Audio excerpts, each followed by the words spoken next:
Inoue Naoya, the monster, is very famous for being very powerful and very fast. No, monster. That's Japanese turtle. Mga kasimi, patuloy nga bang nag-aalitan ang dalawa? Casimiro versus Inoue.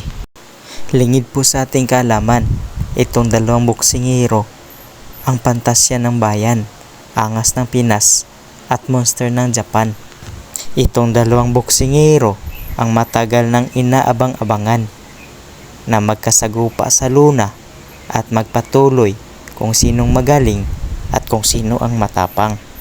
Sa panig naman ng angas ng Pinas, gigil na makalaban ang monster ng Japan. Tulad nga hong sinabi niya, Famous for being very powerful and very fast. No, monster. That's Japanese turtle. subalit nga ho mga kasimi, na pinagtatawanan siya ng angas ng Pinas at ang kanyang kababayan. Lingid pa ho sa ating kaalaman, ang monster ng Japan na kinilala ng kanilang bayan. Dahil nga sa mga knockout artist ang ginagawa ng monster ng Japan sa mga kalaban. Kaya napahanga ang asawa niya at ang kanyang mga kababayan.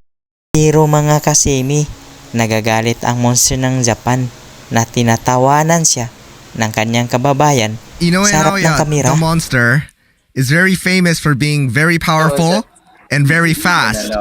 No, monster. That's Japanese turtle.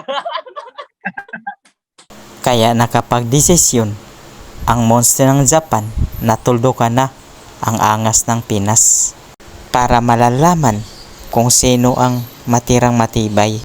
Dagdag pa sa pahayag ng monster ng Japan na wala ng championship o belt na asahang panalo kasi na raw sa mababang ranking o division si Casimiro.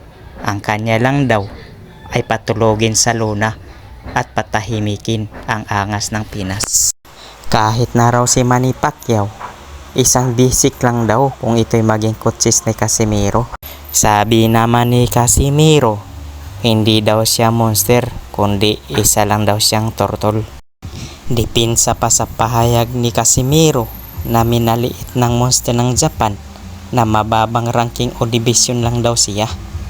Aniya pa, lahat daw ng kalaban niya pinatulog niya at hindi raw siya makapunta sa 3 division kung mahina lang daw siyang nilalang. Ayon pa sa panig ni Silver's Boys TV kung ano nga ba raw ang ipoposta ni Casimiro. Baka nga raw yung mga asawa nila at ni monster ng Japan. Sa tingin niyo ba papayag ang monster ng Japan kung ito'y mangyari sa mga banat ni Silver's Boys TV? O kaya matatakot na ang angas ng Pinas kapag ito'y nagkataon at mangyari na labanan ng kanilang mga asawa? Kayo, ano masasabi niyo dito?